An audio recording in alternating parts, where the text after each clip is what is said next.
Très bien, tout le monde, bon mardi, et nous allons commencer avec une question du jour. Maintenant, imaginez, si vous le voulez bien, que vous écrivez une série Netflix sur un jeune de 19 ans qui n'a jamais eu de problème, en fait. Il n'a jamais été arrêté, n'a jamais commis de crime. Il a un score parfait à l'ACT, donc il est aussi plutôt brillant. Mais pour une raison quelconque, vous décidez que ce protagoniste va devenir un meurtrier. Un jour, il va le faire par soutien pour son amoureux Transfury.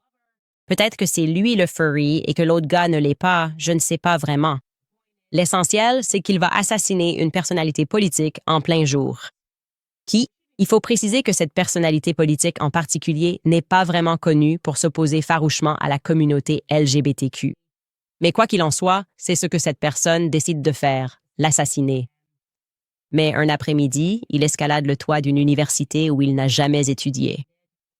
Et il accomplit ce qu'il s'était fixé comme objectif. Il assassine Charlie Kirk. Que pensez-vous que ce jeune homme va faire ensuite? Si vous essayez simplement de présenter cela comme ce que vous attendez logiquement de quelqu'un ensuite. Eh bien, aujourd'hui, nous allons vous dire où exactement Tyler Robinson est allé après être allé chez Dairy Queen. Et c'est intéressant. Et, bien sûr, cela ne fait que renforcer les contradictions dans la version officielle de la gestion bâclée de la Fed. Alors, bienvenue à nouveau à Candice.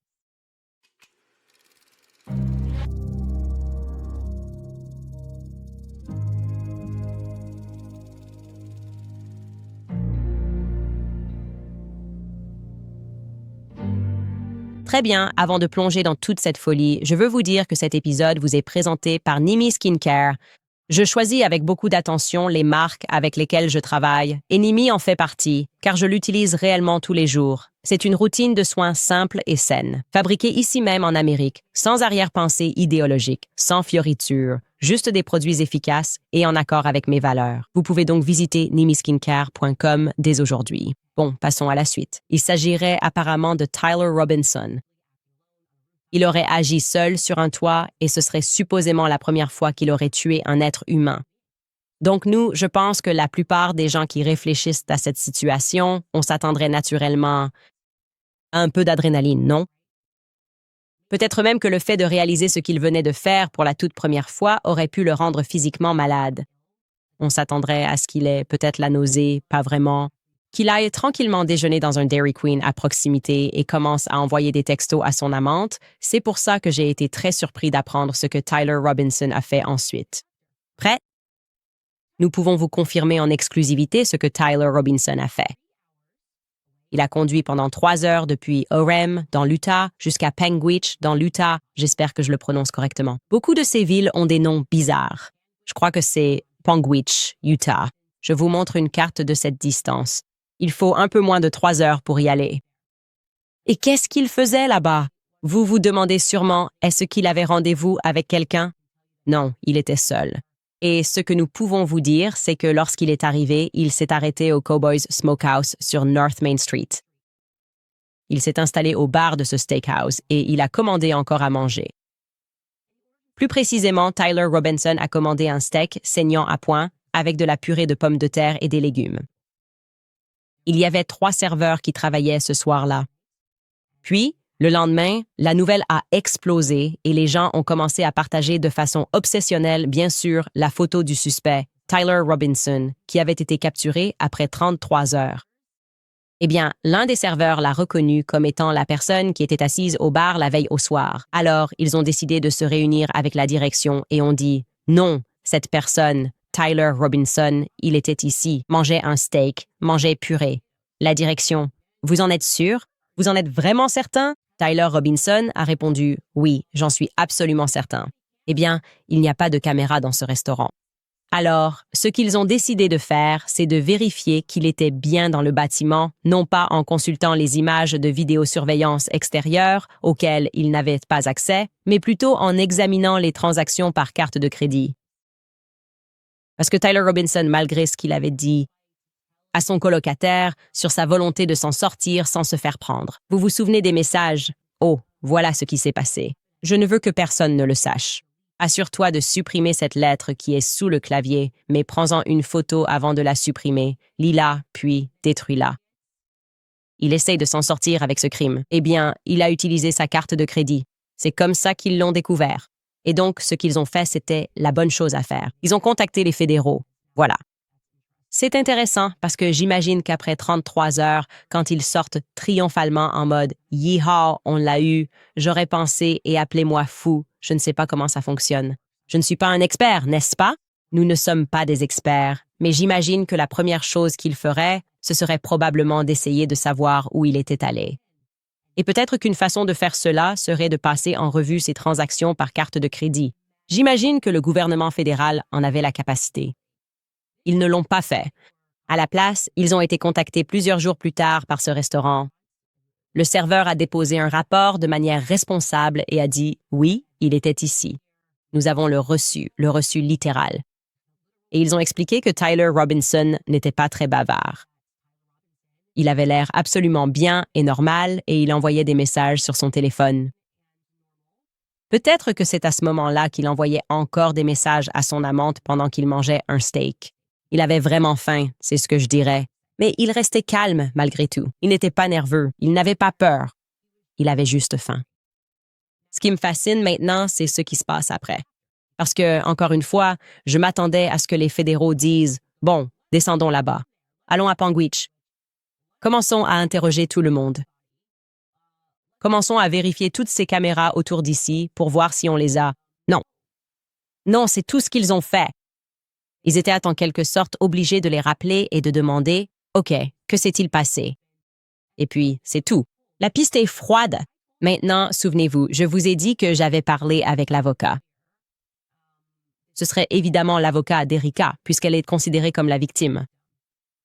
Et ils ont affirmé qu'à cette étape du processus, ce qui doit se passer ensuite, c'est que les enquêteurs, indépendamment d'Erika, sont censés, enquêter.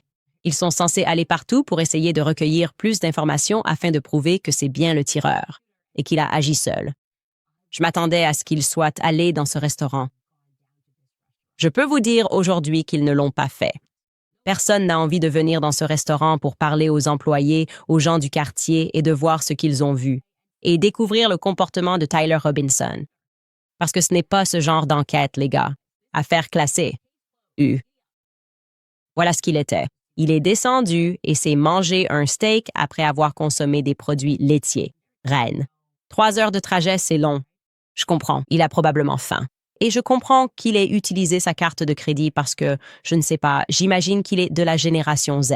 Il n'a jamais entendu parler genre de DVD et tout ça. Ils ont toujours eu les capacités technologiques. Il ne sait même pas ce qu'est l'argent liquide. Il n'a même pas pensé à simplement aller à un distributeur et retirer de l'argent pour commettre ce crime. Il avait pensé à tout le reste. Comment escalader les toits, comment faire en sorte que ça fonctionne, où exactement Charlie allait s'asseoir. Mais tout le reste s'effondre un peu après. Tout ce à quoi il pouvait penser, c'était de trouver à manger. Et il a décidé que la meilleure façon de s'en sortir après un meurtre était d'utiliser sa carte de crédit. Maintenant, en mettant de côté le fait qu'il est un étudiant avec une moyenne de 4.0 et un score parfait à l'ACT, il n'a pas pu, cette idée ne lui a tout simplement jamais traversé l'esprit de simplement retirer de l'argent liquide. Donc, voici à quoi ressemble maintenant notre chronologie mise à jour de cette journée. Cela fait un moment que nous ne l'avons pas revu. Et je pense qu'il faut aussi qu'on revienne, ce que nous faisons, sur l'arrêt au Dairy Queen. Parce que cela a dû se produire plus tôt que ce que nous avions initialement noté. C'est certain que cela s'est produit.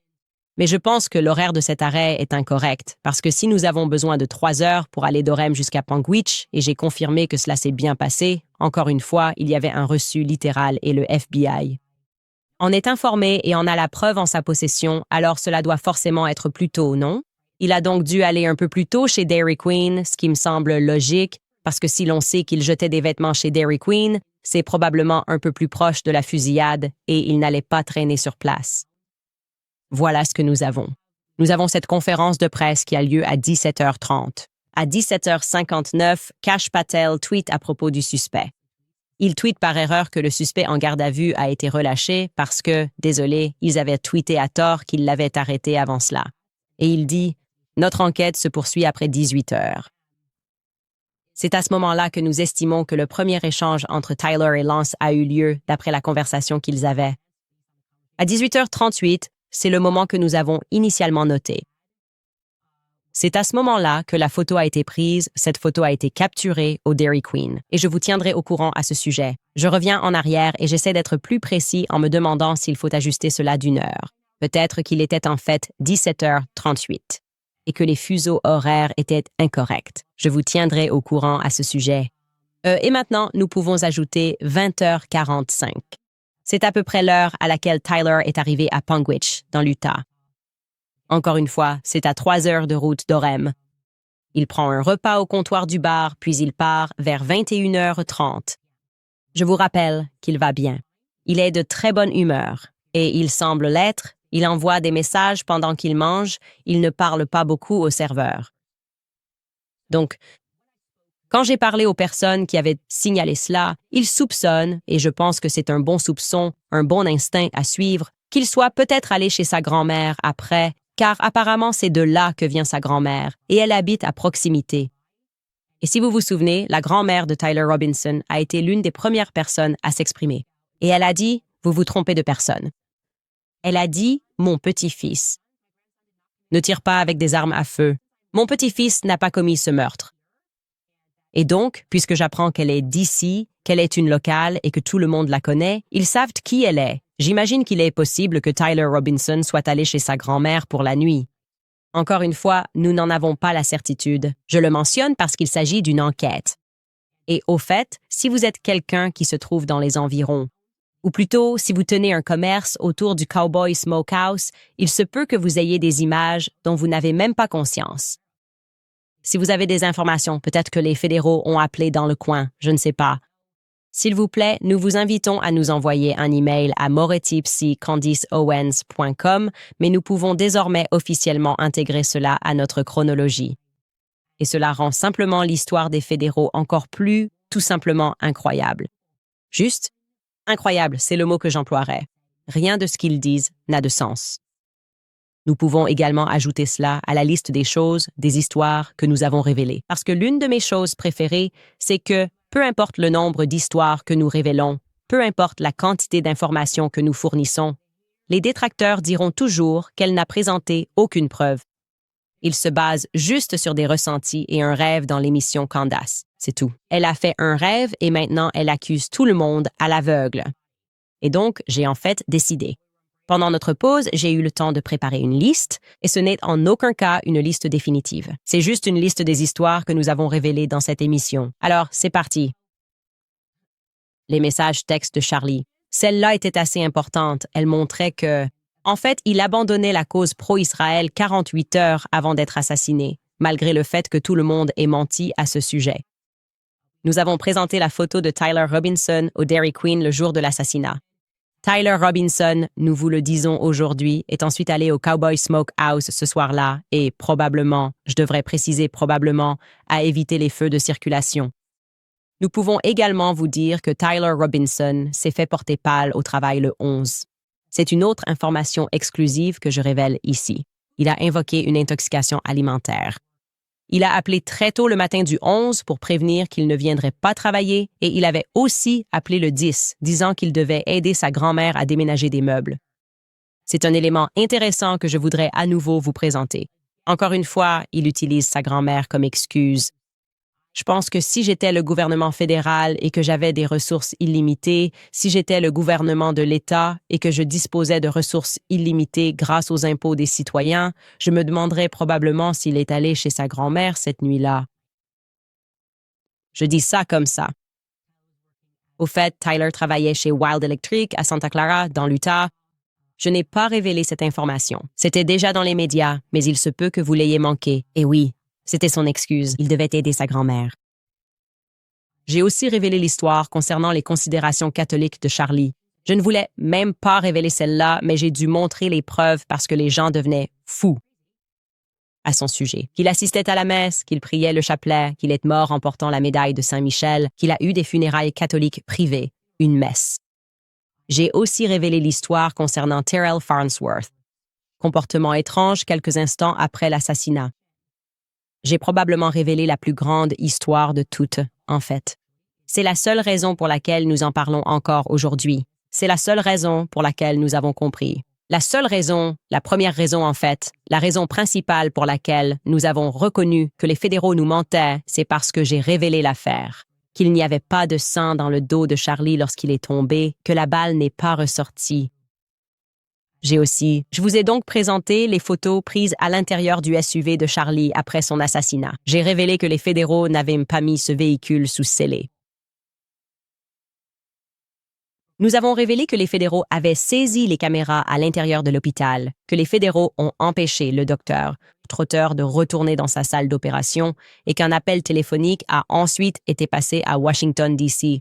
Nous essayons toujours de découvrir à qui a reçu cet appel, ce qui a permis au docteur Trotter va retourner dans sa salle d'opération. Nous avons révélé qu'Andrew Covett avait menti au sujet du coup de Superman. Cette citation ne provient jamais du docteur Lee Trotter tout court. Cela viendrait d'Erika, apparemment dans un moment de colère. Nous avons révélé que Charlie avait envoyé un SMS à Dan Flood et Andrew Covett la veille au soir, disant qu'il avait peur qu'il le tue.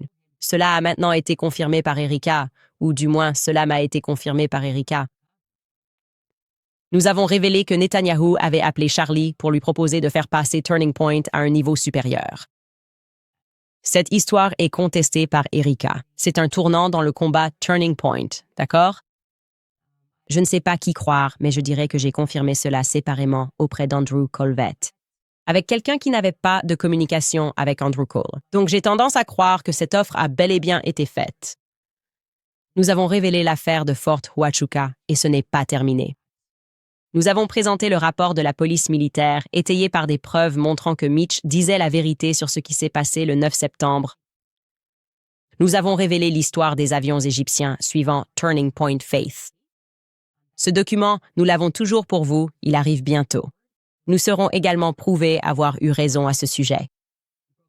Nous avons aussi révélé l'affaire des chiens détecteurs de bombes qui n'ont pas réussi à repérer l'arme récemment déchargée le 10 septembre et que ce sont en réalité les fédéraux qui ont ensuite dirigé trois jeunes policiers pour la trouver. Nous avons également révélé l'histoire du chèque énorme qui allait être envoyé à Turning Point USA par Pierre. Est-ce Pierre Dupont? Est-ce Pierre Falcone? Je pense vraiment que c'est Pierre Falcone. Je crois vraiment que c'est Pierre Falcone pour de nombreuses raisons. Nous cherchons encore plus d'informations. Donc, en ce qui concerne les preuves et les justificatifs, nous en avons présenté beaucoup. Et nous n'en recevons aucun crédit. Cela ne nous dérange pas. En fait, nous ne voulons pas de reconnaissance. Ce que je veux, c'est que cette affaire soit résolue. Je veux savoir qui a tué Charlie Kirk, et je ne crois pas que ce soit Tyler Robinson. Et sur ce point, nous devrions revenir à l'histoire de Fort Huachuca, car cela s'est avéré être une piste très intéressante. Nous avons quelques mises à jour intéressantes à ajouter à ce sujet. Tout d'abord, je devrais préciser, pour être tout à fait clair, que Turning Point USA souhaite que nous apportions une clarification à ce sujet. Bien que, oui, il soit vrai que l'idée de l'attente ait été initialement proposée par Elizabeth McCoy, la décision d'aller de l'avant avec cette idée a finalement été prise collectivement entre l'équipe des événements et l'équipe du hall des exposants. Maintenant, l'idée. Selon eux, lors des prochaines étapes de la tournée, les gens utiliseraient cette tente pour faire leur deuil et partager leurs réflexions sur la façon dont Charlie avait changé leur vie. Je pense que, simplement en tant que spectateur ici, il existe d'autres façons de faire son deuil. Et vous pouvez toujours partager des histoires sur la façon dont Charlie a changé votre vie. Vous n'avez pas besoin d'être sous la tente dans laquelle il a été assassiné. C'est juste mon avis à ce sujet. Deuxième mise à jour, cette fois concernant également Fort Huachuca. Erika a envoyé un autre message de suivi concernant sa localisation le 8. Maintenant, vous vous souviendrez, comme je vous l'ai dit hier, que le problème avec le premier message qu'elle a fourni, qui était censé être une conversation entre elle et Charlie au sujet d'un dîner le soir du 8, était que le nom du contact était masqué dans le message. Il était noirci. Je l'avais reçu, soit dit en passant, le 28 décembre. J'ai immédiatement dit « Hé, tu pourrais débloquer ça? » Rare. Découvrez plutôt cela. Et j'ai relancé 4 ou 5 fois juste pour essayer d'obtenir ça avant de revenir au podcast. J'ai juste dit, vous savez, je veux juste voir le numéro de téléphone affiché. Eh bien, hier, après avoir quitté l'antenne, j'ai eu un suivi, mais malheureusement, ce n'était pas ce que nous recherchions ni ce que nous avions demandé. C'était juste une fiche de contact Charlie Kirk, tout simplement, comme celle de Charlie Kirk dans mon téléphone. Je dois préciser ici que je passe évidemment par un tiers, et ils ont clairement indiqué qu'Erika était occupée par quelque chose de personnel. C'est donc la raison du retard. Il y avait aussi 6 enfants malades pendant les vacances. Donc il y a juste eu un retard pour obtenir cela, mais je voulais vous tenir au courant de la situation. Aucune réponse de Brian Harpole. Je vous l'ai déjà dit plusieurs fois. Ou, dans le même ordre d'idées, Dan Flood. Maintenant, Dan Flood n'a pas été vu à Fort Huachuca, mais il est en contact avec eux. J'ai donc voulu épuiser toutes les possibilités pour découvrir où se trouvaient ces personnes, en particulier Brian Harpole et Erika Kirk. Concernant Mark Amadei, vous vous souviendrez que Mitch avait décrit une personne dont il était certain qu'il s'agissait d'un membre du Congrès. Il pensait qu'il s'agissait d'un membre du Congrès. Et je vous ai dit que nous avions cherché un membre du Congrès correspondant à la description qu'il nous avait donnée. 1,75 m, lunettes, cheveux grisâtres. Et nous sommes tombés sur Mark Amadei et il a dit que ce visage lui semblait familier. Puis Mark Amadei est apparu et il avait publié une vidéo YouTube d'un live où il était en commission. Et ensuite X est revenu en disant qu'il avait en fait manqué les 2 premiers appels nominales. C'était une vidéo de 12 heures d'une commission de la Chambre. Nous n'avions certainement pas le temps de l'analyser lors de notre dernier épisode l'année dernière. J'en ai bien sûr fait une priorité pendant la pause. J'ai effectivement visionné ces 12 heures d'enregistrement. Et je voudrais maintenant affirmer sans équivoque que je pense que son histoire tient la route. Je me rends compte qu'il y a eu un peu de confusion parce qu'il manque effectivement les 2 premiers appels nominaux, mais des gens m'ont ensuite fait remarquer dans les commentaires qu'il apparaît bien. On peut le voir à l'écran dès le début. C'est flou. Mais au début, là où il est assis, on dirait qu'il est dans sa chaise. Quand je regarde visuellement, il me semble que c'est Mark Amadei avant l'appel nominal.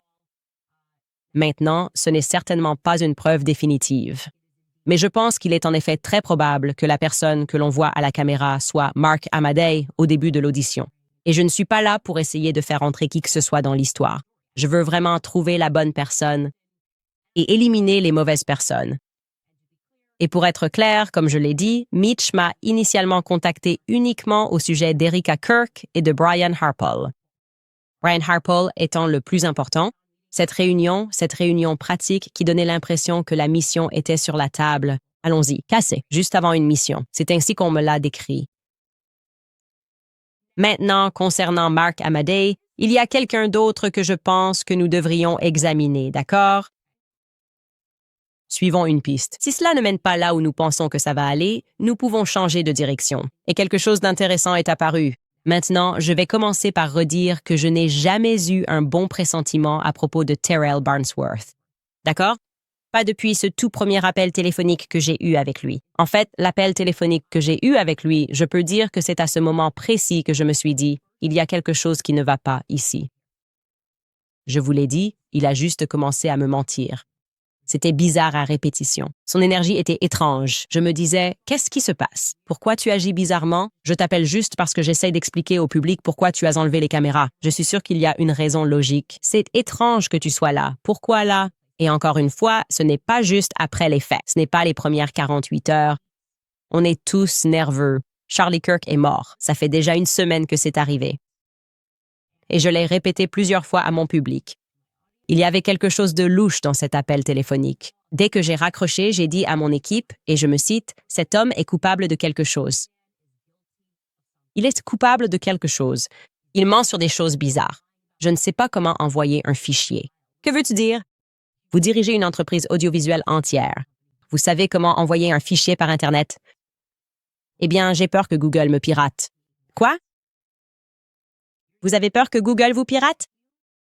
Diffuser davantage d'images de la mort de Charlie n'a aucun sens. Rien n'avait de sens, et je ne prétendrai jamais que ça en avait, et je me fie à mon instinct concernant Terrell Farnsworth, d'accord? Et j'ai exprimé mon ressenti non seulement à toi et à mes proches, mais aussi à Erika et Justin Strife lors de notre réunion. J'ai dit, je ne lâche pas l'accélérateur. Non. Je pense qu'il est important de préciser avant d'aller plus loin que moi. Trouvez le comportement et la conversation que j'ai eue avec Terrell. Extrêmement suspect n'est évidemment pas une invitation à le harceler, lui ou sa famille. Je suis contre cela, et je le dis parce qu'apparemment il reçoit des menaces de mort. On m'a dit qu'il recevait des menaces de mort parce que des gens veulent des réponses. Jamais, à aucun moment, je ne souhaite que cela arrive. Je ne veux pas que les gens regardent cette émission et participent à cela. Et je ne pense pas non plus que vous y participiez. Mais je dis juste que dans cette émission, nous condamnons les gens à la vérité, à plus de transparence. Et la réalité, c'est que je ne fais pas confiance aux personnes qui me mentent à plusieurs reprises au téléphone. Je ne le fais pas. Il avait l'air coupable à un moment où je n'avais aucune indication d'une manière ou d'une autre sur le fait que des gens de Turning Point seraient impliqués dans une dissimulation. Et pour être clair, je veux aussi vous montrer ceci, exclusivement une image fixe de la vidéo bien plus longue que j'ai qui m'a été montrée de Charlie vue de dos. D'accord, voici la vidéo. Et vous pouvez voir. Ce que nous avons là, c'est le collier de Charlie qui pend. Il n'y a pas de sang sur Charlie. Il n'y avait absolument aucun sang sur Charlie. Non seulement la balle n'est pas ressortie, mais elle n'a même pas causé la moindre destruction. Et je suis cette vidéo jusqu'à ce qu'il tombe. Il n'y a rien de ce à quoi on pourrait s'attendre d'un A3006. Et encore une fois, j'ai un gros plan de cela. C'est sa chaîne. Il n'y a aucun doute que ce que vous voyez là, c'est sa chaîne. Et le seul sang que j'ai vu était dans sa main qui giclait vers l'avant, pour être clair. Cela n'a pas de sens pour moi. Cela n'a pas de sens par rapport au récit. Cela n'a pas de sens pour quiconque s'y connaît un minimum en armes à feu. Ça n'en a tout simplement pas. Charlie était plutôt en bon état, à part la blessure qu'il avait au cou, celle que nous avons tous vue, la vidéo choquante qui a circulé en ligne. Maintenant, je vais ajouter ici qu'une autre personne en qui je n'ai absolument aucune confiance, pour de nombreuses raisons, l'une d'elles étant qu'il est un déviant sexuel, a également été inculpé pour des crimes par l'État d'Arizona, des crimes fédéraux, pour lesquels il a récemment été gracié par le président Donald Trump. Je pense qu'il est raisonnable de supposer qu'une personne qui a commis des crimes dans le passé pourrait en commettre à l'avenir ou, je suppose, aurait prétendument commis des crimes. Je pense que ces affaires judiciaires sont encore en cours.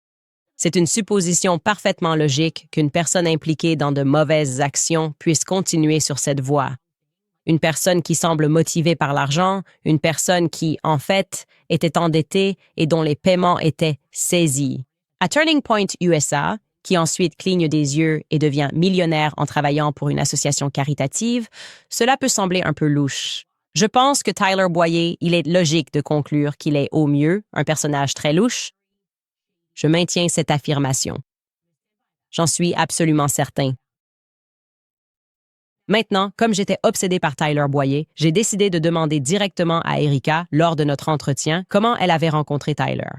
En fait, j'avais 3 questions auxquelles je voulais obtenir une réponse en y allant.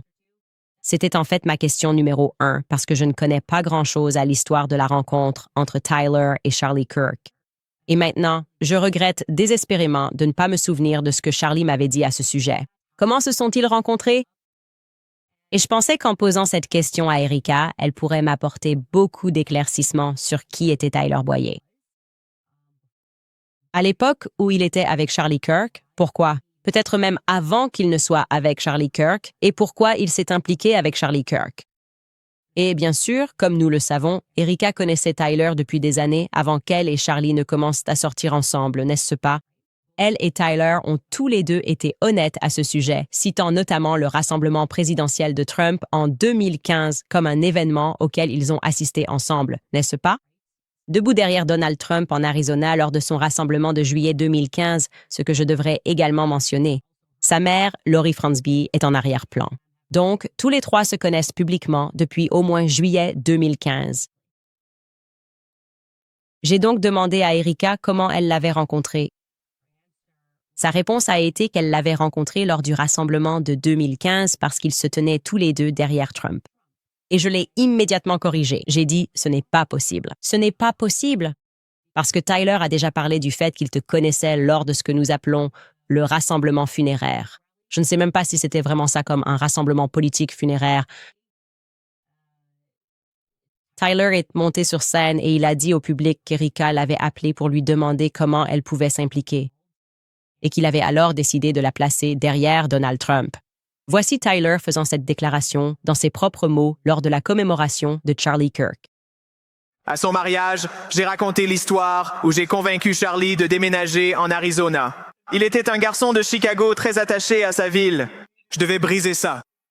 Égoïstement, je voulais qu'il aime l'Arizona parce que je venais de le convaincre de déménager Turning Point USA en Arizona. Au début, c'était difficile à vendre jusqu'à ce que j'organise le tout premier rassemblement Trump de l'histoire des rassemblements Trump, ici même en Arizona en 2015. J'ai reçu un appel. J'ai reçu un appel de Mademoiselle Erika Kirk, Miss Arizona 2012. Je veux juste aider, m'a-t-elle dit. Alors, naturellement, je l'ai placée juste derrière le président lors de ce premier rassemblement. D'accord, donc elle a appelé, elle a dit qu'elle voulait aider et il l'a mise derrière le président. Donc je suis assis avec elle et elle ne se souvient pas comment elle l'a rencontré. Mais elle a dit qu'elle regarderait dans ses anciens messages parce que, comme moi, elle ne supprime jamais aucun de ses messages. Et elle pensait, peut-être précisément, a-t-elle dit, qu'ils avaient un lien en politique, par l'intermédiaire d'un sénateur ou d'un membre du Congrès. C'est ce qu'elle a dit. Maintenant, avec le recul, après cette rencontre, parce que j'ai continué à creuser l'histoire sur Terrell et Tyler, je crois que c'est exact. C'est ce que je pensais. C'est intéressant. Qui étaient les membres du Congrès? Qui étaient les membres du Congrès que Tyler connaissait peut-être? Eh bien, je devrais vous dire que Terrell Farnsworth et Tyler Boyer se connaissent depuis longtemps. Ils se connaissent depuis très longtemps. Je parle de plusieurs générations en arrière, d'accord? Les parents de Terrell Farnsworth sont allés au lycée avec les parents de Tyler Boyer. Ils viennent tous de Chandler, en Arizona. Et ensuite, Tyler Boyer et Terrell Farnsworth sont allés au lycée ensemble. Il semble qu'ils aient obtenu leur diplôme à 2 ans d'intervalle à Gilbert High School. Ces deux-là sont inséparables. Ils sont ouvertement politiques, évidemment. En fait, lors de ce même rassemblement de Trump en 2015, Tyler Boyer se présente comme le plus jeune président du Parti républicain. Il est très impliqué dans la politique en Arizona. Et comme il l'a dit, il dit la vérité. C'est grâce à lui que Charlie a décidé de installer le campus de Turning Point USA en Arizona. Charlie vient de Chicago, non? C'est là qu'ils ont d'abord lancé Turning Point USA à Chicago. Tyler a été le moteur de tout ça et, comme je l'ai dit, il a recruté les gens autour de Charlie Kirk, sauf moi, vraiment, j'étais l'exception. On venait tout juste de se rencontrer et je me demande si ça se serait produit si, tu sais, Tyler avait été là.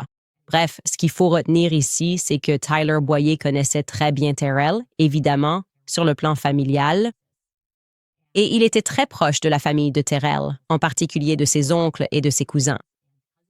Le père de Terrell s'appelle Dwayne Farnsworth et ses cousins germains sont Eddie Farnsworth, un membre du Congrès de l'Arizona de longue date. Je crois qu'il a quitté ses fonctions en 2022.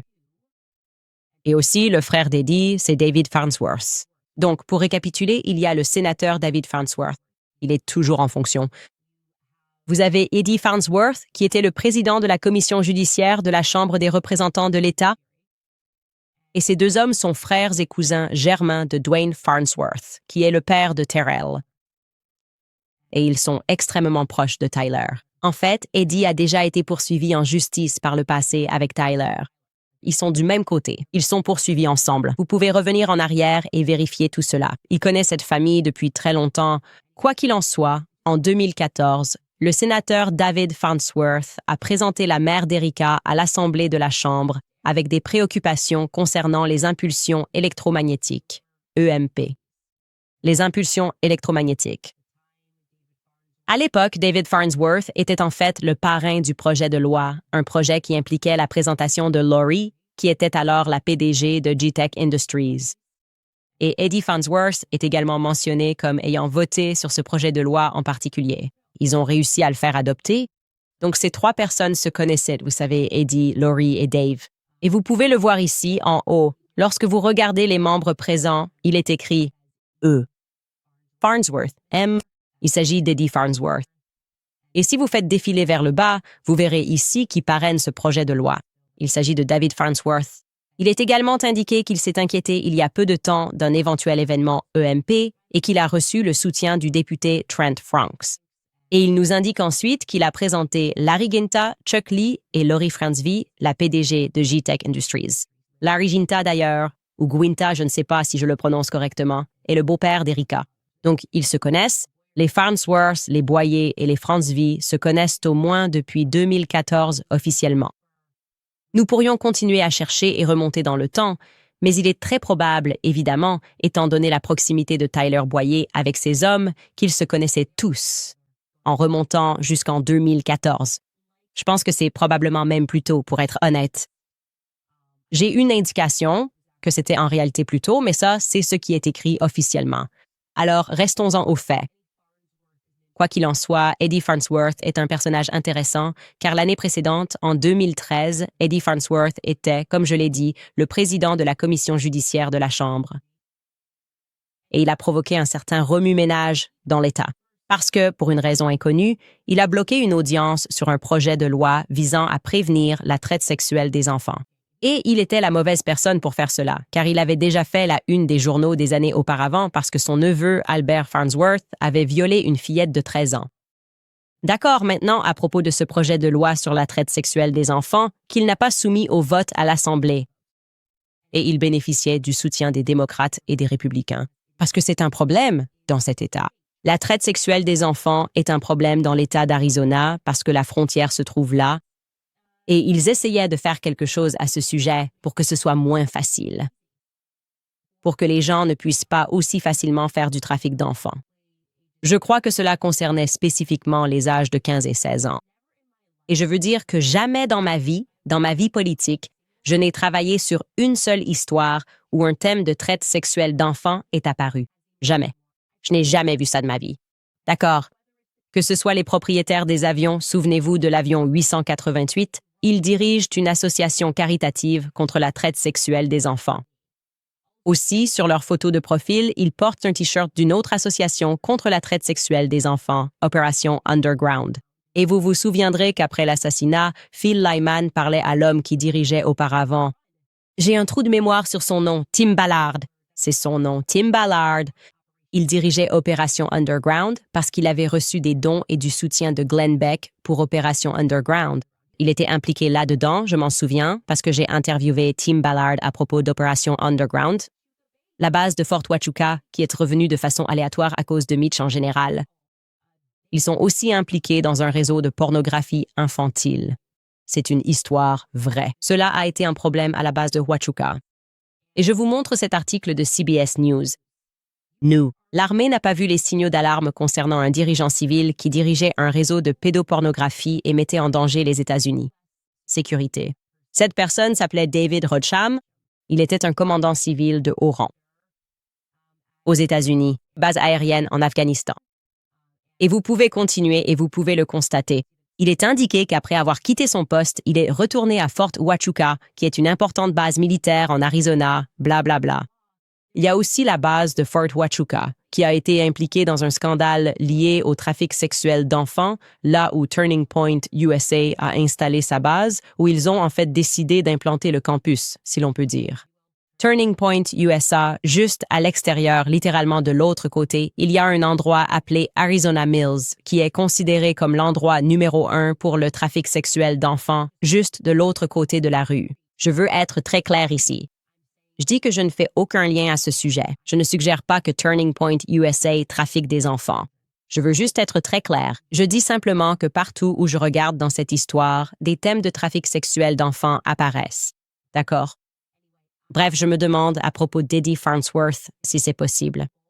Que Mitch l'ait vu parce qu'il est le sosie, le portrait craché de Mark Amadei.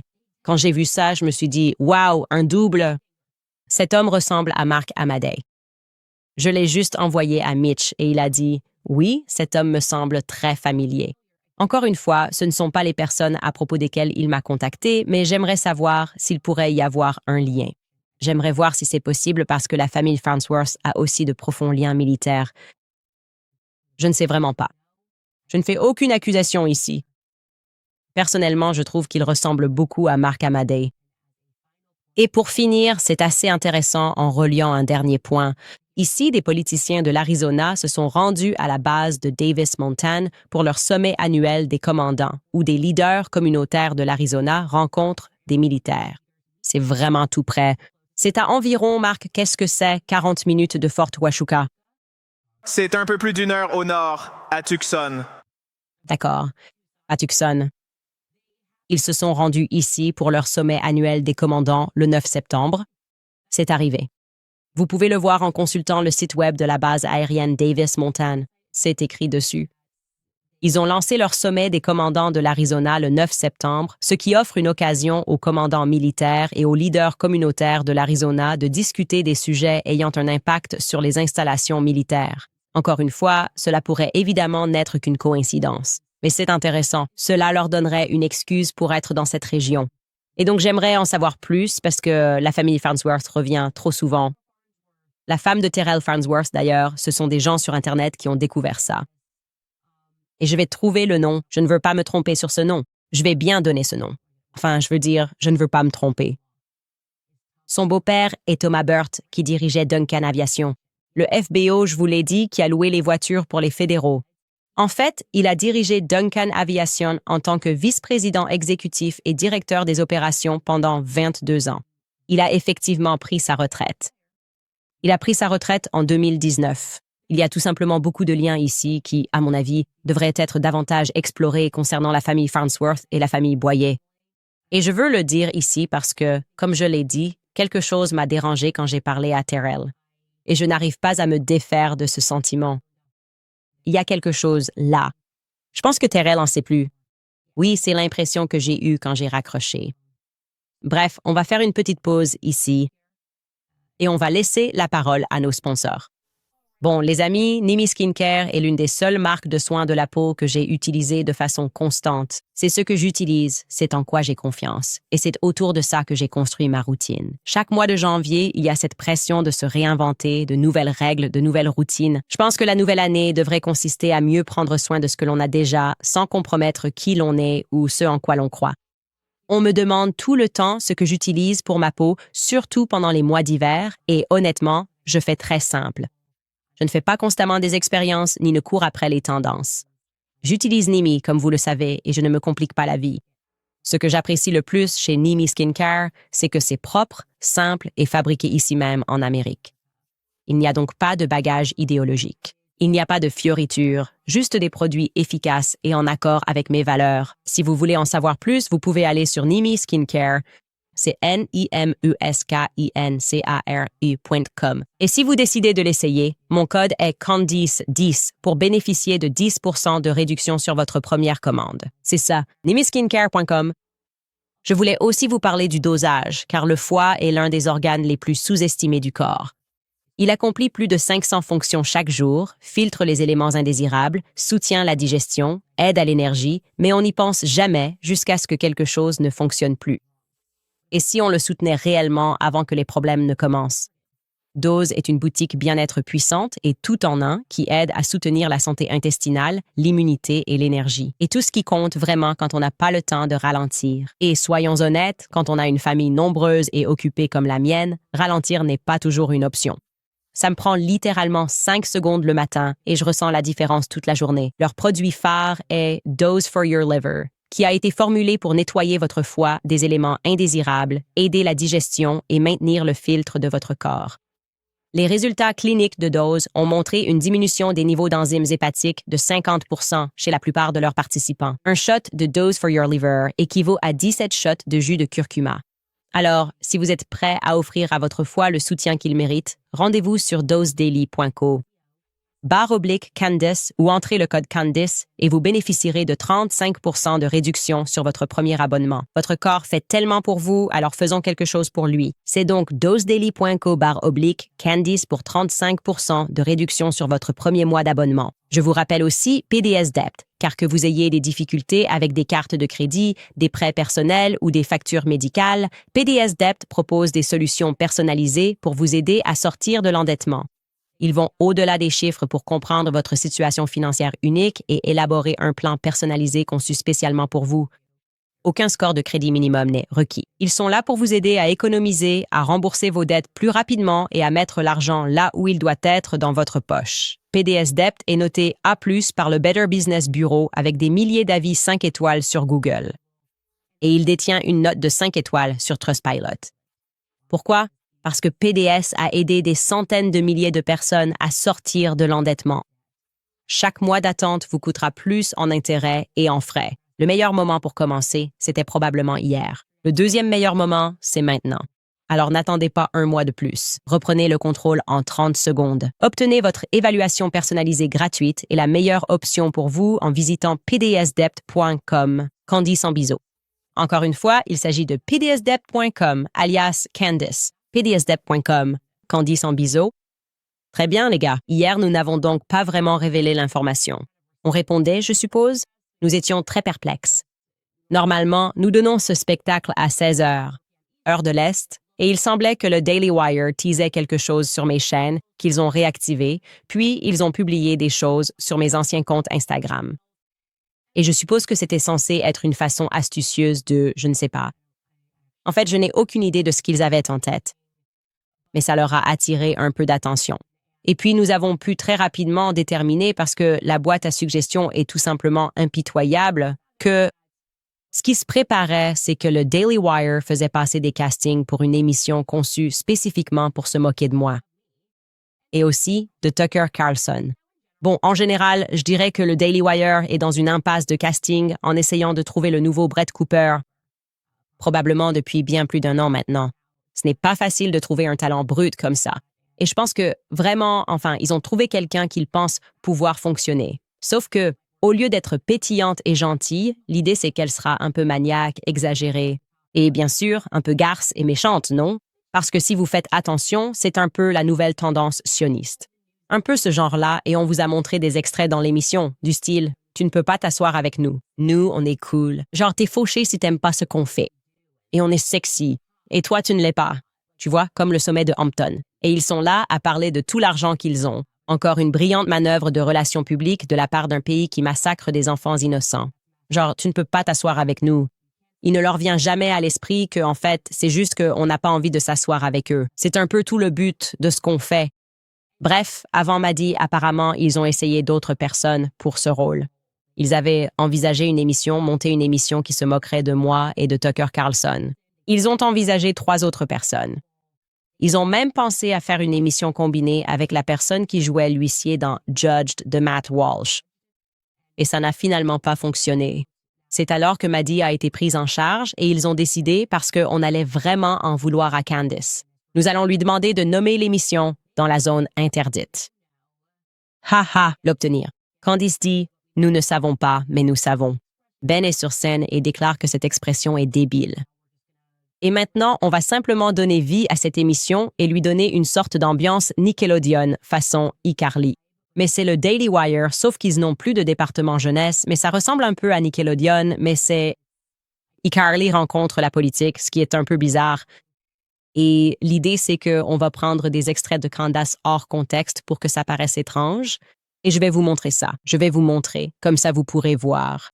Pour introduire ce clip, elle va vraiment dramatiser le moment où je parle de l'histoire du drapeau de l'Utah. Maintenant, je ne sais pas si je deviens vieux. En fait, si. Je sais que je deviens vieux. Avec mon grand âge, je m'intéresse à l'histoire. Je m'intéresse à en apprendre plus sur les drapeaux et l'histoire de leurs drapeaux à ruche, c'est ce que j'ai présenté dans mon émission. Et Maddie dans le nono va vraiment se moquer de moi. Alors, regardons ça. L'idée que le drapeau de l'État de l'Utah est une ruche hexagonale. Très bien, essayons ça. Essayons vraiment, d'accord? Chronologiquement. L'Utah adopte le symbole de la ruche en 1948. Avançons rapidement 175 ans plus tard. Les gens commencent à utiliser le langage des abeilles comme code. Et je communique avec eux en dansant. Les gens qui utilisent ce code, ce sont clairement des communistes, parce que les communistes travaillent ensemble. Ils suivent un esprit de ruche. Oui, reine. Sous terre des communistes. Les Mormons vivent dans l'Utah. J'ai regardé la vie secrète des femmes mormones. Je sais ce qui se passe ici. Ils ont été l'État ruche, et ce n'est pas parce qu'il y a une forte présence d'abeilles. En fait, en ce qui concerne la production de miel ou de produits liés aux abeilles, ils sont classés 24e. C'est en réalité l'État de la ruche. Cela a un lien avec l'Église mormone, l'Église de Jésus-Christ des Saints des derniers jours. Les premiers pionniers mormons ont fondé cet État et ils aimaient l'idée d'une ruche. Travailler pour le bien commun. Maintenant, si cela vous semble vaguement familier ou communiste, l'idée des abeilles ouvrières, oui, c'est de là que ça vient. Les Mormons savaient-ils que les abeilles communistes en 1948? Quelqu'un a-t-il vu cet épisode de South Park? Tout cela n'a aucune importance. Passons à sa conclusion.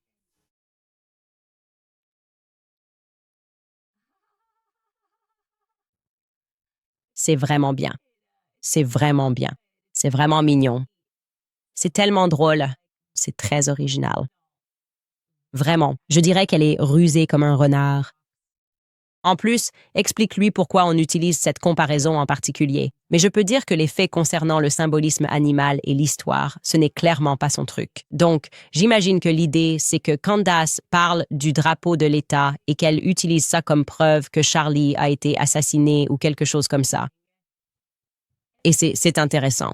C'est une ambiance. Bref, je voulais vous montrer ça à cause du Daily Wire. Il continue d'avoir des comportements de harceleur. Ce n'est pas normal. Je dis maintenant aux gens que Ben Shapiro est mon ex-petit ami psychopathe parce que c'est exactement ce que ça donne comme impression. Rien de tout cela n'est normal. On n'est pas obligé de faire semblant que c'est normal. Rien de ce qui s'est passé depuis que j'ai quitté cette entreprise n'est normal. Ni la façon dont j'ai quitté l'entreprise, ni la fameuse assemblée générale, ni la pendaison d'esclaves pour donner une leçon à tout le monde. C'est un ex-petit ami psychopathe. C'est l'ex-petit ami qui rompt avec toi. Il envoie un message à tous tes amis. Il dit « Venez voir, voilà pourquoi je l'ai fait. Voilà pourquoi je la déteste. » Et toi, tu te dis « Bon, j'imagine que c'est fini. Très bien, je vais passer à autre chose dans ma vie. » Et puis tu essayes d'avancer dans ta vie. Et là, il glisse dans les messages privés de tout le monde en disant « Vous ne pouvez pas gérer, ne lui parlez pas. Elle est horrible. Je vais la salir, je vais vous dire qui elle est. Je la déteste. » Et c'est comme « Bon, d'accord, ce n'est pas grave. Je suis prêt à passer à autre chose dans ma vie. Je vais te poursuivre en justice. Je prends tout. L'appartement qu'on partage, la voiture, tu vas partir, tu n'auras plus rien. D'accord, très bien. Prends-les. Je voudrais juste passer à autre chose dans ma vie. Je vais te revoir parce que je suis contrariée à propos d'autre chose. D'accord, très bien. Je voudrais vraiment juste tourner la page et clore ce chapitre de ma vie. Puis tout à coup, ils se mettent à sauter sur des scènes. Et à dire du mal de moi. Il voit que j'ai tourné la page.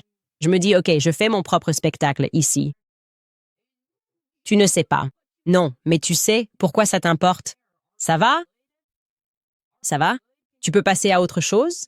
Et toi, tu es là à créer des émissions après moi. Ce n'est pas normal. Ce n'est pas comme ça que des employeurs sont censés se comporter. Je suis très sérieux. Il y a quelque chose là-dedans qui est comme... Et à part le parking m'a dit, elle n'est que le dernier pion. Tu sais, ils doivent trouver quelqu'un qui veut être célèbre, qui monte sur un canapé, qui pense qu'elle va être la prochaine star. C'est très bien. Ça n'a rien à voir avec elle, en fait. J'espère que ça marchera pour elle. Eh bien, je parle d'un certain employeur qui n'arrive pas à passer véritablement à autre chose, à tourner la page. Ce n'est pas... Ça me semble dangereux. On arrive à un niveau d'obsession qui devient dangereux. Il faut aller créer une émission.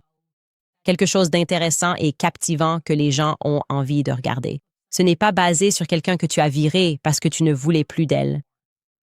Ça ne colle pas avec le public. J'ai juste l'impression que ça devient vraiment glauque et ça me met mal à l'aise. Et il devrait d'ailleurs y avoir des lois pour empêcher que cela arrive. Il devrait simplement y avoir des lois qui empêchent les employeurs d'envoyer des stagiaires te traquer lors d'événements, d'essayer de te faire annuler, de t'empêcher de participer à des conférences ou acheter tes amis, genre « Ah, c'est la prochaine étape du petit ami fou ». Je vais contacter tous ceux que tu connais et leur proposer de l'argent. Ouais, je vais faire semblant d'être l'ami de Charlie. Qu'est-ce que tu fais? Pourquoi? Pourquoi tu fais ça? Pourquoi es-tu autant dans ma vie? S'il te plaît, passe à autre chose. Ce n'est pas sain mentalement pour toi, Ben. Je veux que tu ailles mieux. Je veux que tu t'en sortes. Sérieusement, avance dans ta vie. C'est pas grave. Laisse partir les gens qui ne sont pas d'accord avec toi. C'est pas grave. Aussi, laisse Megyn Kelly tranquille parce que je vois que tu la regardes aussi, d'une manière bizarre. On dirait que tu t'en prends à elle maintenant. Laisse tomber. Ce n'est pas sain, et je te demande de laisser tomber ça en 2026. Va faire une émission qui repose sur le talent de cette fille et sur quelque chose d'intéressant et ne te contente pas de l'utiliser comme un pion. C'est ce que je dirais. Bref, si vous voulez savoir le nom, allez sur le Daily Wire, soutenez Maddy. L'émission va être géniale. Ou vous pouvez simplement regarder mon émission. Et on peut continuer à parler des drapeaux des États, en fait, parce que je me suis encore plus intéressée à d'autres drapeaux d'États. Finalement, je ne vais pas vous parler des Pélicans et de la Louisiane, mais on s'est penché là-dessus. Et c'est assez intéressant d'en apprendre plus sur le pélican du drapeau de l'État de Louisiane, Passons, les amis, à d'autres choses psychopathes qui se passent. Je ne savais pas que Brigitte Macron s'en prenait à ces personnes qui, par exemple, retweetaient des choses qu'elle considère comme du harcèlement. La vérité, n'est-ce pas? Brigitte Macron pense que la vérité sur son genre est une forme de harcèlement. C'est vraiment glaçant. Il condamne ces personnes à la prison. Je ne le savais pas. Je pensais que c'était juste une amende. Je crois que j'ai lu trop vite. Je croyais que c'était écrit « Oh, c'est une amende de 10 000 $. Non. 8 hommes et 2 femmes âgés de 41 à 65 ans, d'accord, qu'elle accuse, ont-ils? Ça m'a harcelé. Ça a harcelé ma famille. Ma famille témoigne. Peu importe que j'ai fait ou non ces choses à Emmanuel quand il avait 14 ans. Peu importe. Tu blesses mes sentiments en parlant. On pourrait tout à fait imaginer cet argument devant le tribunal. Par exemple, si Jeffrey Dahmer était encore en vie et que tu tweetais à Jeffrey Dahmer en disant « Tu es un pédophile cannibale malade ». Et puis, il répondrait « En fait, ça n'a pas d'importance parce que tu as blessé mes sentiments. C'est vraiment méchant. Je ne veux pas de toi. C'est du harcèlement. Tu ne peux pas juste m'appeler comme ça. » C'est un peu l'ambiance de ce qui se passe en ce moment en France. Peu importe si c'est vrai, ce qui compte, c'est si ça a blessé les sentiments de Brigitte. Et donc, ce qui s'est passé ici, c'est qu'ils ont témoigné que ces tweets étaient malveillants. Ils étaient dégradants. Ils étaient, je cite, insultants. Ils ont intentionnellement nui à Brigitte. Sur les 10 accusés, 8 ont écopé de peine avec sursis allant de 4 à 8 mois. Et une 9e personne a été condamnée à 6 mois de prison pour ne même pas s'être présentée à l'audience. C'est ce qui se passe actuellement en France. D'accord. 3 de ces individus sont décrits comme les instigateurs. Et leurs comptes sur les réseaux sociaux ont ensuite été suspendus pour une durée de 6 mois. Retweet. Elle se sent harcelée par la vérité. On peut désormais harceler des gens avec la vérité. Et pour être clair, ils ont tous été condamnés à suivre un cours en ligne sur le discours de haine. Un discours de haine peut aussi être un discours vrai. S'ils le ressentent, s'ils le détestent, c'est tout. Et ils doivent collectivement verser une indemnité à Brigitte Macron. Ce qu'on appelle des dommages moraux, environ 12 000 $, des dommages moraux. Je vous dis cela parce que vous devez bien comprendre ce qu'ils veulent faire ici, d'accord? C'est le but de ce procès contre moi, un procès sans précédent contre moi. C'est que des personnes malveillantes se font prendre en train de faire des choses mauvaises. Et ces personnes malveillantes ont encore assez de pouvoir pour faire passer des lois et établir de nouvelles règles. Pour faire en sorte qu'elles ne se fassent plus jamais prendre. Ou même si elles se font prendre, il faut se taire à ce sujet. Ce procès que Brigitte a intenté contre moi est d'une importance capitale. Je vous le dis, ce procès, tout le monde devrait prêter attention à chaque dépôt de dossier concernant cette affaire. Dans le Delaware, un endroit où je suis presque sûr que la France mène la danse depuis la guerre d'indépendance, parce que je crois que les fédéraux sont de mèche. Parce qu'ils veulent introduire de nouvelles lois sur la liberté d'expression dans ce pays et faire peur aux gens, pour empêcher de dire la vérité sur ce qu'ils ont réellement fait. Sauvage. J'avais simplement le sentiment de devoir vous présenter pleinement ce qui se passait réellement en France. Prison. Personne de 65 ans. Peut-être qu'ils ont simplement retweeté. Qui sait? Nous devons examiner la documentation. Mais ceci n'est pas de la diffamation. Elle ne prétend pas que ces choses sont fausses. Elle prétend être blessée dans ses sentiments. Parce que vous savez qu'elle est née avec un pénis. Des moments incroyables, les gars. Nous serons de retour après une courte pause. Très bien, les amis. Je prends la parole pour vous parler de Tax Network USA parce que je sais que beaucoup de gens doivent des arriérés d'impôts ou n'ont pas du tout déclaré leurs impôts depuis des années. Eh bien, c'est le moment de régler vos problèmes fiscaux. Avec le débat national sur l'abolition du système d'impôt sur le revenu, l'IRS contre-attaque et prouve qu'elle est là pour rester, en devenant plus agressive que jamais. Ils envoient davantage de lettres de relance. Ils déposent plus de privilèges fiscaux et récupèrent des milliards de plus qu'au cours des dernières années. L'IRS peut saisir vos salaires, vos comptes bancaires, votre sécurité sociale, votre retraite, voire même votre maison s'ils le souhaitent. Donc, si vous devez de l'argent ou si vous n'avez pas déclaré, la question n'est pas de savoir si l'IRS va agir, mais quand. En ce moment, Tax Network USA propose un appel de recherche et de découverte avec l'IRS entièrement gratuit pour vous montrer exactement où vous en êtes et ce qu'ils peuvent arrêter avant qu'il ne soit trop tard. Avant qu'il ne soit trop tard. Leurs programmes et stratégies peuvent vous faire économiser des milliers de dollars ou éliminer votre dette si vous êtes éligible. Alors, ne commettez pas l'erreur de vous représenter vous-même ou d'appeler l'IRS. Renoncer à vos droits peut vous coûter encore plus cher. De toute évidence, ils ne sont pas de votre côté. Protégez-vous efficacement avec Tax Network USA et commencez dès aujourd'hui à régler définitivement vos problèmes fiscaux. Appelez le 1-800-958-000 ou visitez tenusa.com et contactez Candice pour un appel découverte gratuit. Réseau fiscal des États-Unis. tenusa.com/Candace. Bon, les amis, on vous annonce que nos nouveaux produits dérivés sont disponibles sur le site web. Vous pouvez également acheter une version papier du pack dédicacé qui est désormais disponible sur la boutique. Il s'agit de mes 2 livres, Make Him a Sandwich et Blackout, signés de ma main. Qui ne voudrait pas du pack dédicacé? Moi, je veux le pack dédicacé. Le meilleur commentaire de l'épisode d'hier vient de Laurie Gallio. Elle écrit « Avoir cette tente à l'Amfest comme attraction de fête foraine. Ce serait comme avoir la limousine dans laquelle John Kennedy a été assassiné pour une séance photo. C'est absolument dégoûtant. » Je suis entièrement d'accord avec vous. Je n'arrive pas à croire que cela n'ait été empêché à aucun niveau. C'est tout simplement déplaisant. Et nous avons parfaitement le droit de ressentir ce malaise, je crois, que la plupart des gens ressentons, la plupart des êtres humains ressentent. Pas le sentinelle, évidemment. C'est faux, il existe 1000 façons d'honorer Charlie. Arrêtez de nous dire que ça doit toujours être Madame McKeber. Genre, il nous faut absolument ce foutu micro, et en fait, on n'a pas besoin de tout ça. Tu peux simplement parler de lui et dire ce qu'il représente pour toi, comme je l'ai fait. En fait, je viens de raconter des anecdotes sur Charlie Kirk. Et oui, c'était plutôt honorifique. Non, je n'ai pas besoin de sang. Il y a quelque chose là-dedans qui donne l'impression d'être lors d'une séance de spiritisme en permanence. Et je n'aime pas ça. Je n'aime pas du tout ça. Et beaucoup de gens chez eux n'aiment pas ça non plus. Très bien, passons aux commentaires qui arrivent en ce moment. Jojo écrit « Christ est roi ». Merci pour ce don. Brendan écrit « Bonne fête de l'Épiphanie ». Continuez, poursuivez cette œuvre magnifique. Ce n'est pas pour aujourd'hui. Ça n'a pas été diffusé la semaine dernière. C'était la semaine dernière, n'est-ce pas? L'épiphanie bestiale. Je pense que j'ai raison. Est-ce qu'aujourd'hui est un jour de fête d'obligation, Chris? Hey!